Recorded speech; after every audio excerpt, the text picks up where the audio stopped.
வணக்கம் friends, welcome to sweet Ammu channel. இன்னைக்கு என்ன ரெசிபியோட வந்திருக்கேன்னு பார்த்தீங்கன்னா, பூண்டு மிளகு காரக்குழம்பு தாங்க.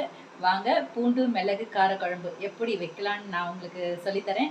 அதே மாதிரி நீங்கள் செஞ்சு பாருங்கள், சூப்பராக இருக்கும், செமையாக இருக்கும். வரப்போகிறது எல்லாமே மழை காலம். மிளகு வந்து ரொம்ப உடம்புக்கு ரொம்ப ரொம்ப நல்லதுங்க. சளி, ஜலதோஷம், இருமல், சோர்வு இதெல்லாம் இருந்தால் கூட டக்குன்னு போக்கக்கூடிய ஒரு பொருள் என்னன்னு பார்த்தீங்கன்னா, மிளகுக்கு அவ்வளோ பவர் இருக்குன்னு சொல்லுவாங்க. அந்த மிளகு பூண்டு சேர்த்து தான் இன்றைக்கி காரக்குழம்பு வைக்க போகிறேன். வாங்க இப்போ வீடியோக்குள்ளே போகலாம். வீடியோ பிடிச்சிருந்தா லைக் பண்ணுங்கள், ஷேர் பண்ணுங்கள், கமெண்ட் பண்ணுங்கள். ஒரு முக்கியமான விஷயம், வீடியோவை கடைசி வரைக்கும் ஸ்கிப் பண்ணாமல் பாருங்கள். ஓகேங்களா? வாங்க இப்போ வீடியோக்குள்ளே போகலாம். முதல் ஒரு கடாய் வச்சுக்கோங்க. அதில் எண்ணெய் எதுவும் சேர்க்காமையே வந்து நம்ம ஒரு சில திங்ஸில் வந்து ரோஸ்ட்டாக வறுக்க போகிறோம். அது என்னன்னு பார்த்துக்கலாம். இப்போ வந்து முதல்ல நான் கடுகு போட்டிருக்கேன். கடுகு போட்டு கடுகு வந்து கொஞ்சம் நல்லா வறுத்து எடுத்துக்கலாம். எண்ணெய் எல்லாமே வந்து ட்ரை ரோஸ்ட்டாகவே இருக்கட்டும். கடுகு வெடிக்க ஆரம்பிக்கும். கடுகு வெடித்த உடனே எடுத்துடலாம். அப்புறம் ஒன்று ஒன்றா சேர்த்து நம்ம வறுத்துக்கலாம். நான் என்னென்ன சேர்க்குறேன்னு கொஞ்சம் வீடியோவை ஸ்கிப் பண்ணாமல் பாருங்கள், அப்போ தான் உங்களுக்கு புரியும். அடுத்து ஒரு 3 வர மிளகா வந்து சேர்த்துக்கலாம். இதையும் வந்து வறுத்து எடுத்துக்கோங்க. மிளகா வறுப்பட்டுடுச்சு. அவ்வளோதான், வந்து நம்ம எல்லாத்தையும் வந்து வறுத்து எடுத்தாச்சு. மிளகையும் வந்து நம்ம கொஞ்சம் நல்லா வறுத்து எடுத்துக்கலாம். மிளகு வந்து வெடிக்கும். இப்போது அது கொஞ்சம் நல்லா வெடிஞ்சு பொரிஞ்சு வரட்டும். அது வரைக்கும் மிளகை வறுத்து எடுத்துக்கலாம். அடுத்து வந்து சீரகமும் வந்து கொஞ்சம் நல்லா வறுத்து எடுத்துக்கலாம். ரொம்ப கலர் மாறிடக்கூடாது. கலர் மாறாமல் பார்த்துக்கோங்க. வெடித்த உடனே நம்ம எடுத்துடலாம். அடுத்தது வெந்தயமும் வந்து கொஞ்சம் வெடிக்கட்டும். வெந்தயம் வெடிக்கும் பாருங்கள். அந்த மாதிரி வெடிக்க ஆரம்பிச்சிடுச்சுன்னா கொஞ்சமாக வறுத்து நம்ம எடுத்துக்கலாம். ரொம்ப வறுக்க வேண்டாம், அப்புறம் வந்து குழம்பு வந்து கசப்பு எடுத்துரும். அதனால் வந்து கொஞ்சம் திட்டமாக வறுத்துக்கோங்க. பூண்டு மிளகு காரக்குழம்பு வந்து உடம்புக்கு ரொம்ப ஹெல்தி. ஒரு மாதிரி உங்களுக்கு சோர்வாக இருக்குது, டயர்டாக இருக்குது அப்படின்னா இந்த மாதிரி குழம்புலாம் வச்சு சாப்பிட்டீங்க, ஜலதோஷம் பிடிச்சிருக்கு, ரொம்ப அசதியாக இருக்குது, என்னால் ஒன்றும் முடியல அப்படின்னா இந்த மாதிரி குழம்பு வச்சு சாப்பிடுங்க. உடம்புக்கு ரொம்ப நல்லாயிருக்கும். இப்போ இதை எடுத்துடலாம். அடுத்து பார்த்தீங்கன்னா கொஞ்சமாக உளுந்து, ரொம்ப வேண்டாம், கொஞ்சமாக சேர்த்துக்கோங்க உளுந்து. இதையே நம்ம வறுத்து எடுத்துக்கலாம். உளுந்தும் வந்து கொஞ்சம் நல்லா வறுப்பட்டுச்சு. இப்போ அதையும் எடுத்துடலாம். அடுத்து வந்து கொஞ்சமாக கடலைப்பருப்பு கொஞ்சமாக சேர்த்து இதையும் வந்து நல்லா கொஞ்சம் கலர் மாறுற வரைக்கும் வறுத்து எடுத்துக்கலாம். கடலைப்பருப்பும் வந்து கொஞ்சம் நல்லா வறுப்பட்டுச்சு. இப்போ இதையும் எடுத்துக்கலாம். இது எல்லாத்தையும் இப்போ நம்ம வறுத்தோம் இல்லையா, இது வந்து கொஞ்சம் நல்லா ஆற விட்டு நம்ம வந்து மிக்ஸி ஜாரில் வந்து அரைச்சி எடுத்துக்கலாம். இதை வந்து எண்ணெய் சேர்க்காமையே நீங்கள் வறுக்கணும். இந்த மாதிரி வறுத்து எடுத்துக்கோங்க. குழம்பு அவ்வளோ டேஸ்ட்டாக இருக்கும், ரொம்பவே சூப்பராக இருக்கும். ஓகேங்களா? இப்போ நம்ம இதை வந்து அரைச்சிட்டு வந்துடலாம். நான் அரைச்சி எடுத்துகிட்டு வந்துட்டேன். நல்லா இந்த மாதிரி ரொம்ப ஃபைனாக இல்லாமல் கொஞ்சம் கொரப்பாக, இந்த மாதிரி கொஞ்சம் கொரப்பாக இருக்கட்டும். அப்போ தான் வந்து குழம்பு டேஸ்ட்டாக இருக்கும். நீங்கள் சாப்பிடும் போதும் அதெல்லாம் வந்து பல்லில் கடிப்படும் போது ரொம்பவே நல்லாயிருக்கும். இப்போ நம்ம குழம்பு தாளிக்க ஆரம்பிச்சிடலாம். சரி, இப்போ வந்து நம்ம கடாய் வச்சுட்டேன். அதுக்கு முன்னாடி வந்து நம்ம புளி ஊற வச்சு எடுத்துப்போம். குழம்புக்கு தேவையான அளவு புளி ஊற வச்சு எடுத்துருக்கேன். சரி வாங்க இப்போ நம்ம வந்து தாளிப்பை கொடுத்துடலாம். நான் வந்து இன்றைக்கி நல்லெண்ணெயில் தான் செய்ய போகிறேன். காரக்குழம்புன்னு சொன்னாலே வந்து நல்லெண்ணெயில் செய்யும்போது அது உங்களுக்கு ஒரு டேஸ்ட்டும் சரி, மனமும் சரி, ரொம்பவே நல்லாயிருக்கும். நீங்கள் வந்து தேவையான அளவு எண்ணெய் சேர்த்துக்கோங்க. நான் எண்ணெய் சேர்த்துக்கிட்டேன். எண்ணெய் வந்து காரக்குழம்புக்கு கொஞ்சம் மிச்சமாக இருந்தால் தான் காரக்குழம்பு டேஸ்ட்டு நல்லாயிருக்கும்.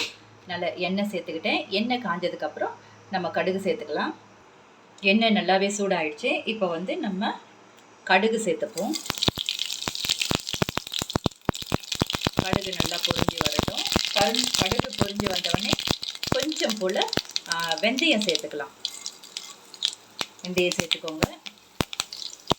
கூடவே 2 வரமிளகா வந்து கிள்ளி வச்சுருக்கேன், அதையும் சேர்த்துப்போம். இப்போ இது கூட நம்ம சின்னதாக கட் பண்ணி வச்சுருக்க வெங்காயம் சேர்த்துக்கலாம். ஒரு பெரிய வெங்காயம் ஒரு சைஸ் எடுத்திருக்கேன், ஒரு பெரிய வெங்காயம் எடுத்திருக்கேன். அதையும் சேர்த்து கொஞ்சம் நல்லா வதக்கி விடுவோம்.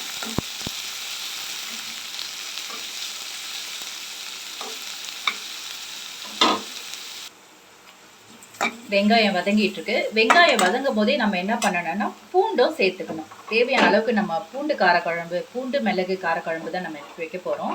அதுக்கு பூண்டையும் தேவையான அளவு சேர்த்துட்டு அதையும் கொஞ்சம் நல்லா வதக்குனீங்கன்னா வெங்காயமும் பூண்டும் சரிக்கு சரியாக ஈக்குவலாக வந்து நல்லா வதங்கி வரும். இப்போவே நல்லா வதக்கிக்கோங்க. பூண்டு வந்து நான் முழுசாகவும் போட்டிருக்கேன். ஒரு 2 பூண்டு வந்து தட்டி போட்டால் மட்டும்தான் அதோட வாசனை கொஞ்சம் நல்லா இருக்கும். அதனால நம்ம என்ன பண்ண போறோம்னா ஒரு 2 பூண்டு வந்து தட்டி போட்டுக்கலாம். இது கூடயே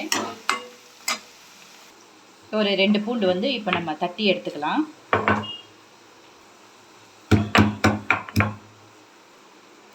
பூண்டு நான் தட்டி எடுத்துக்கிட்டேன். அதையும் வந்து நம்ம இதில் சேர்த்துடலாம். ஏன்னா பூண்டு வந்து தட்டி போட்டால் மட்டும்தான் வாசனையாக இருக்கும்.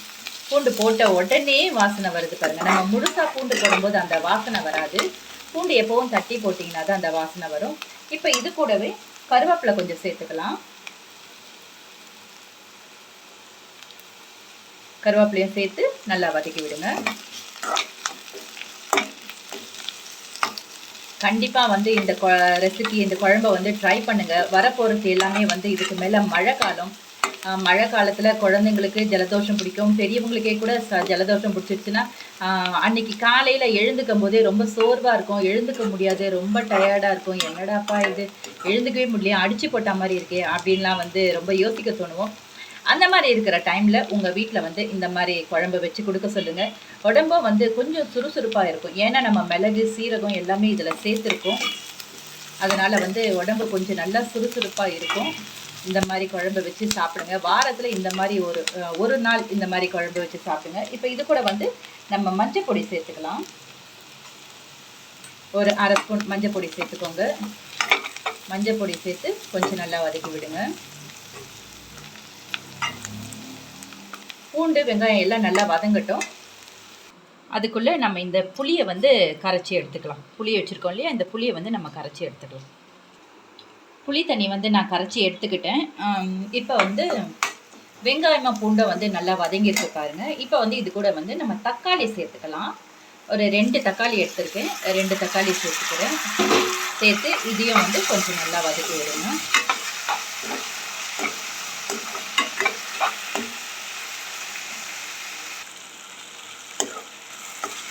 தக்காளி, வெங்காயம், பூண்டு எல்லாம் வந்து ரொம்பவே நல்லாவே வதங்கியிருக்கு.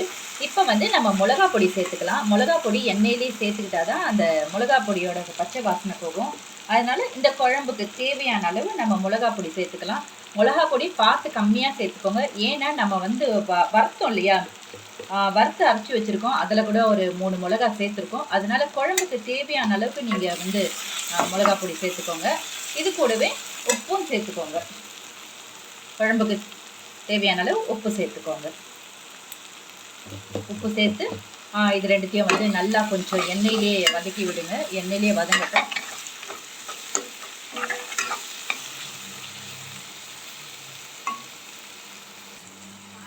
அதோட வாசனையெல்லாம் போயிடுச்சு. மிளகாவோட வாசனையெல்லாம் போயிருக்கு. இப்போ வந்து நம்ம இதில் புளி தண்ணி சேர்த்துக்கலாம்.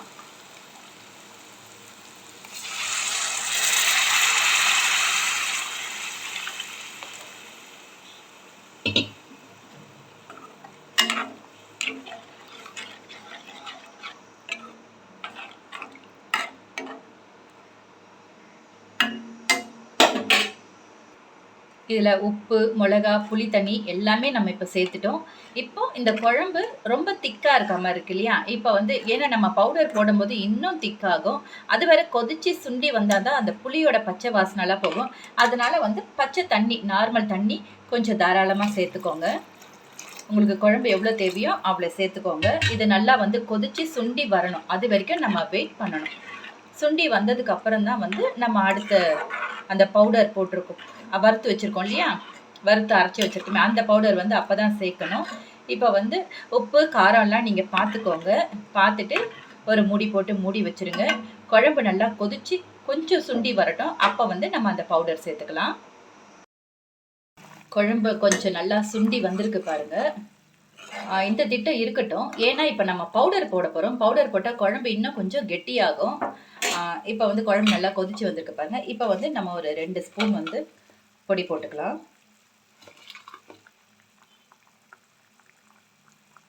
பாருங்க, இந்த பொடியை வந்து அப்படியே தூவி விடுங்க.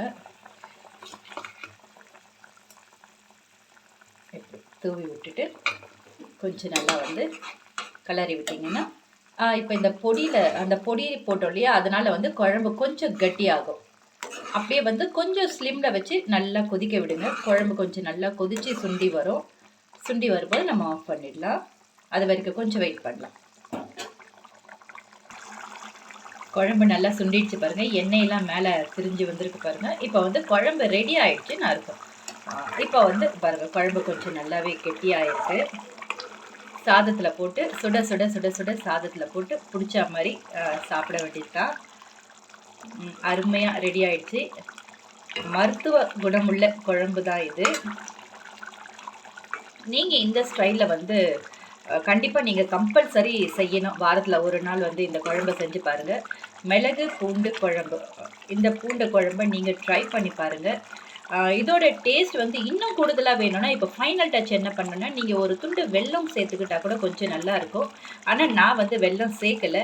தேவைப்படுறவங்க வெல்லம் சேர்த்துக்கிட்டிங்கன்னா இன்னும் கூட கொஞ்சம் டேஸ்ட்டாக இருக்கும். ஏன்னா நான் வந்து அப்படியே தான் வந்து கொடுக்க போகிறேன். நீங்கள் வந்து வெல்லம் சேர்த்துக்கிறதா இருந்தாலும் சேர்த்துக்கலாம். அது ஆப்ஷனல் தான். ஓகேங்களா? பூண்டு காரக்குழம்பு செம்மையாக கெட்டியாயிடுச்சு. பூண்டு மிளகு காரக்குழம்பு. ஓகே, இந்த வீடியோ நான் இதோட முடிச்சுக்கிறேன். நீங்கள் வீடியோ ஃபுல்லாக பாருங்கள், ஸ்கிப் பண்ணாமல் பார்த்துருப்பீங்கன்னு நான் நினைக்கிறேன். கண்டிப்பாக வந்து எனக்கு சப்போர்ட் பண்ணுங்கள். அவ்வளோதான், வேறு எதுவும் இல்லை. சரி, ஓகே. இன்னொரு ரெசிபியோடு நாளைக்கு நான் மறுபடியும் ஒரு வீடியோவோடு நான் உங்களை வந்து பார்க்குறேன். அட்டல் then it's bye from sweet Ammu. Tata, bye bye, take care.